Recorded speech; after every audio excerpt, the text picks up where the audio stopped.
ekenekwa m unu. Mgbede ọma nụ, mgbede ọma na ekene m ụmụ Igbo. Mgbede ọma na ụmụ Igbo. Ana m ekene anyị niile tata bụ afọ. Ọmụnwa bụ agbara ọma ụzọ mmiri. Ọmụnwa na-ekene gị nwa bụ onye Igbo na-ege m ntị.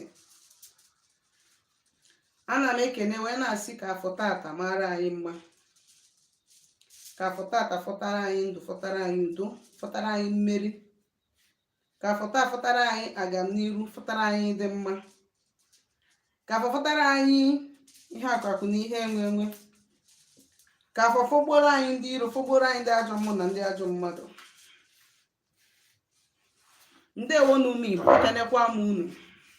Asị m nke onye chiri ya zelu. Asị na tata bụ afọ ya mara anyị ncha niile mma. Ndị nọ n'ụlọ, ndị n'obodo oyibo, asị m ka afọ tata dịrị anyị mma. Ọ ka bụ nwa bụ onye nke gị agbara ọma ụzọ mmiri. Akwụkwa m onye mgbasa oziọma ọdịnala Igbo, bụrụkwa dibịa Igbo.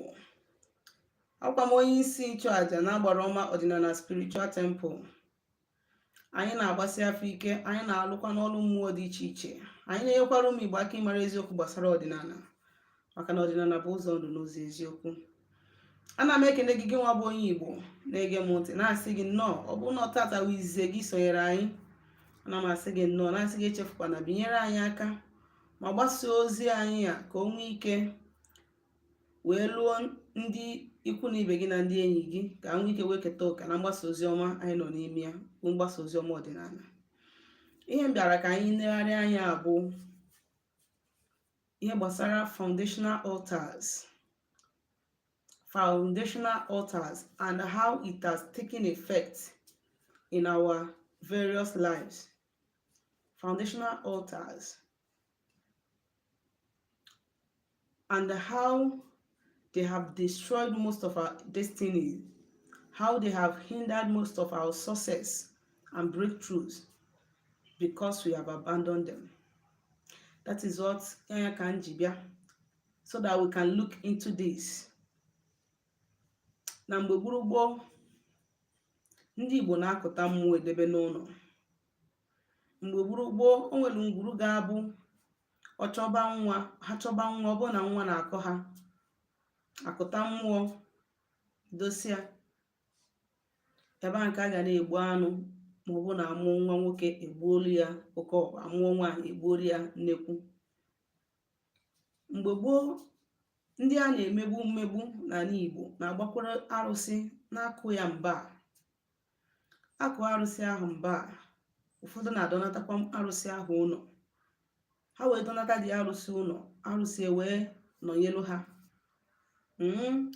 wee nye ha aka wee fight ya their cause.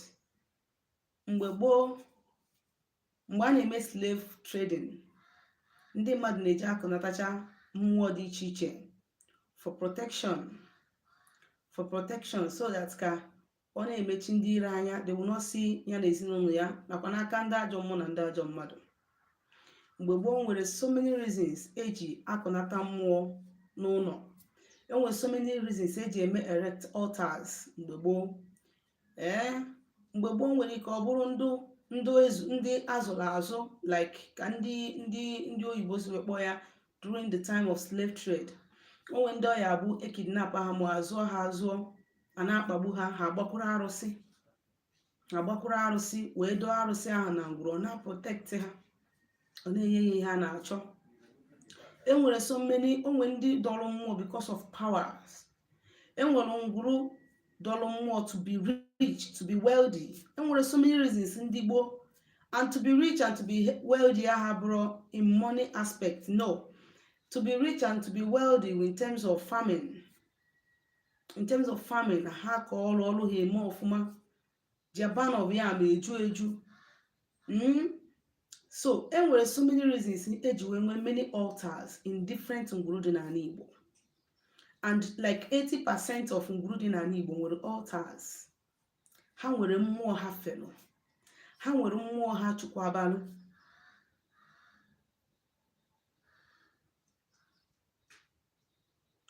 Enwere ihe dị iche na ancestral cause na foundational cause. Ha bụrụ ofu. Ancestral cause and foundational cause ha dị iche, mana nke ahụ nọgadị n'akụkụ. Mana ihe nnachi kwuwa tata bụ ihe gbasara foundational altars. Foundational altars ndị gboo gwubelu maka ihe ọma dị iche iche. Biko nụ echefukwana ka anyị si eme na our class. As we are teaching, please, if you have any question to ask me concerning Ọdịnala Igbo, go ahead and drop your question. Once I'm done with this teaching, I will join up with the question. Mbido zaba ha one after the other. Biko nụ. So, mgbe ndị gboo jeje kụtacha mmụọ, mmadụ na-agodolu ha. Ogo mmụọ mma, sọsọ mmiri ka ọ na-aṅụ, mana ọ na-alụ ọlụ alụsi ọlụ ike. Mmiri mmụọ ndị Igbo dosa na ngwu somewhere. Sọsọ mmiri ka mmụọ ahụ na-aṅụ. Only water. Just go n'ihu mmụọ ahụ, gbanye ya mmiri ọṅụọ. So, emecha, the people now abandoned it. Onyere nsogbu. Cause so many sickness. So, mana mgbe gburugbu ahụ a na-edosa mmụọ, na-akụtu mmụọ, na-eji akpọta mmụọ dị iche iche na-edosa na ngwuru. Ọ bụrụ na ha dosacha dị mmụọ, ha na-egburu ya ma ọ na-enye ya ihe na ha mere agreed upon. Ọ bụrụ na a na-enye ya that thing ha mere agreed on, mmụọ ahụ ga na-agbakwara ha ọgụ. Anyị ma na mgbe gboo na ụfọdụ parents na-abụ ha pụta sị that mmesi alụ gị na ụmụaka m emelụ gị. Guide me, protect me and protect my children, protect my household, protect my family. Ihe a niile ka a ga na-ekwu n'ọfọ mgbe a ga na-agodolu mmụọ. Ọ bụzie elu na famesia ife a, mgbe anyị nwa bụ ndị ha mụrụ, anyị etonitezie ụka wee bịa. Anyị asị na anyị ejebego ụka, na anyị anara eme ọdịnala. We now started to destroy those things in our own power. We now started to tamper with those things in our own power. So many of us are ejeje kpọta ndị ụka ekpere, ndị ụka ọbịa. When he comes, the first thing ọ ya ajụ gị bụ, unu asị na unu achọghọzi ya, unu asị before o proceed with that ọlụ, unu mesi ife unu ya eme, unu nazie ọkpọkụ mmụọ ahụ si ya na ya bịarọkwa n'ike wee bịa gbuo gị, na ọkwa ndị nwe gị si ya bịa gbuo. Okwu chaa na ya ụta ha ọgbupụ onwe ya. Unu ha bụ ndị nwe dị mmụọ na-ataba afụfụ. Ị na-anya n'ọtụtụ ngwuru taa, a lot of people na-agbagagide n'iru a na-adọghachi ha azụ. Ụfọdụ chere na ọsọsọ ihe ndị mmiri ma nọọ mmadụ amaghọchi ya n'ọsọsọ ya. No, there are things deeper than that. Ụfọdụ ngwuru dị iche iche ka ndị nna nna ha buru mmadụ wee mekwa ọgwụ. Ụfọdụ nyere mmadụ na ndụ, ụfọdụ nyere ndị mmadụ na ndụ wee gwube ọgwụ. For that reason, it started to affect the children. Spirits ndị ahụ started to haunt the children. Otu ahụ ka ụfọdụ ngwuru dị iche iche mekwaziri ọgwụ maka ma ọ kpọtụrụ mmụọ maka agamniru ịgbakụta ha azụ ebe nsogbu. So foundational altars bụ altar dị mbụ dịrị before you came into existence. Ihe a bụ mmụọ edosagolu before gị nwa abịa ụwa. Mmụọ ahụ ya bụ mmụọ edosagolu before gị nwa eme gịnị, before ị bịa. These are forces that has been there even before you came into existence. Foundational altar emegoro abolish can hinder the whole of the family from progressing. O nwere ike ijide the whole family ha ncha niile okechie ha ncha, o nwere onye na-eme ọfụma. Ibe ifu ndị na-eme ka ihe isi na anụ ọkụ, ibe ifu ndị bụ ọya, ibe ifu na the family, the whole of the family, there were a lot of darkness in the family because of altars in the family, because of abandoned altars, because of abandoned deities and entities. Family ahụ nwere ha ji wee bụrụ odogwu mgbe gburugburu. Now it is the time. There are things oya bụ agbasialụ gị n'afa ma ị getasia from social media. When you go home or when you sit down and think. Ọ dị ka ihe gbasara this mmụọ dị na ngwuru, altars dị na ngwuru. This thing bụ o nwere ebe afa na manlu, to be sincere with you. O nwere level afa na manlu.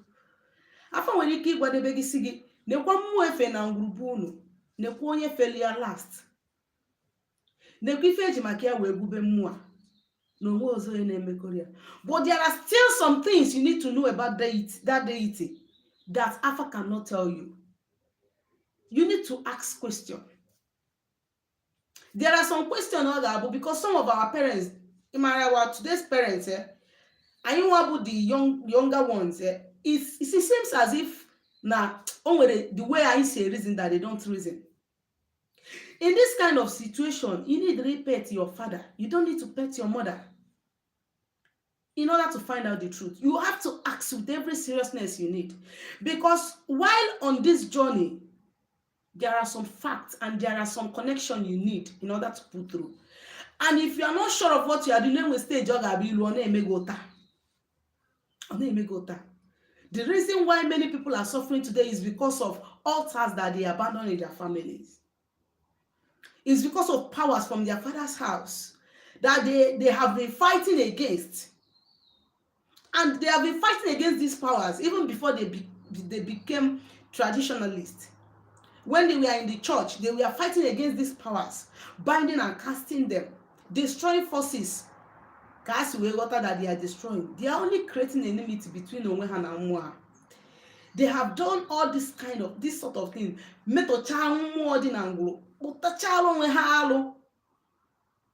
when they come to tradition, they think that the first thing they do and the best thing they will do is to run and feed their child and do all the miracles, and then heaven and hell will fall for them. It is not true.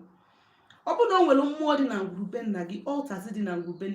you know that you gave your consent to destroy that altar, and you know that you supported or your parents supported to destroy that altar. After feeding your children, the next thing you should do is to go and amend, make peace with them. Go and make peace with Umuo Dina Ruben Nagi. Understand the purpose of that Umuo. That is the reason why you say there is an extent of Afaga Edurugi na this kind of issue. You got to go, oh my God, Gabu like this. You need to ask questions. Because for the more when you here last time, no Jia we Majike, and people decided to leave the deity, the spirit. You need to know so that can happen when you were getting an oko. Even if na that spirit no ye failure last, Jia we Majike. When you go to that spirit, tell that spirit that you are not willing to kill. That you are only making peace because it has been there in the land before you came into existence. And for that reason, that you are making peace on the part of light and not on the part of darkness. Because when we're altar sitting and guru, and we go abandon, when we touch her, when they JME also, that altar will never allow you to walk. When you try to go forward, they will pull you back. That is the reason why sometimes some people, when they travel, outside, they might not be having some kind of bad dream, but once how to terebeha, or they may not be having setback, but once has a rokuna and abeha, what will happen? They will begin to experience problem. But those entities you have denounced that are still there, you thought that by your fire you will cast them away. No, they are there. Those entities, they are still there. What do you think? kedu ihe iche na ya that it will become of you. So ihe nji ekwu ha bụ ama m na ndị mmadụ anarazi ekwu okwu imebi mmụọ kịta. People are no longer talking about destroying deities and forces and altars. Ndị mmadụ onye ọbụla na-achọ kịta ka a ga-esi wee mekwa nke emebigoro. But ọ bụrụ na ị na-achọ your way in ọdịnala Igbo, try and make peace with mmụọ ndị gboo fere na be unu. Ọ bụrụ na ndị gboo na be unu niile mmadụ na ndụ mana ha megburu nwaanyị, jee kpụọ onye bụ alụ. Separate yourself from that curse. Liberate yourself from that bondage. Ọ bụzikwa na ndị gboo bụ na ha just fee mmụọ, mana maybe nna gị ha ma nna mụtalụ nna gị ha decide na ha ma mmezi wee tisa mmụọ, ma na gị nwa decide na ịma mmezi wee tisa mmụọ. What you need to do is to go and make peace. Maka na ebe ọbụla ị nọ na mmụọ ahụ so gị, whether you like it or not. N'itiri ya Holy Ghost fire will not stop it from following you. Ije tinye akwụkwọ ọlụ ị na-achọ secure job from somewhere, when you apply, itinye your employment letter, they will go and hide it. Onwe ka ọbụna inwecha connection dị ga-enyelu gị aka before ma ihe na-eme akọbalụ gị story. You can't leave them and you want to progress because they are your root and your foundation. Onye kpatara a lot of people when they come home they can't sleep. The kind of forces, the kind of feelings ha dey when this spirit had active, when we have ha notice just some movement of forces and spirits. And when they go to church, they tell them it's dark power, it's ancestral spirit, let us come and destroy them. They will go and bring and destroy. No behind here destroy. They are only destroying what they are seeing. They cannot destroy spirit. Because spirit is seeing, you are not seeing spirit. So it is spirit that can destroy you. It's not you that can destroy spirit. So owebule ya bụ na nchịkọta okwu m na so many people na-ata afụfụ today bụ ihe dị na be ha. You traveled from January, you came down this December, and you could not even offer chicken to ndị nọ na be nna gị. Those that helped you over there and made your journey there successful. A lot of people na abufa na aga ana nguru ana hoji. Aja na ben na ha na hoji. They show them sign. When they bring food that they will eat, they take it away from their hand, it will fall down. Go okay. And you don't know that the same way they used to take your food away from your hand, that is the way they used to steal your blessing spiritually from you too.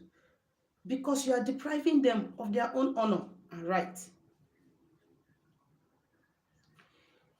Imagine somebody ije sie ife niile o jelu wee gbasia ihe niile ọ gba n'ụzọ wee buru ike nata, and you could not even identify with the powers from your father's house.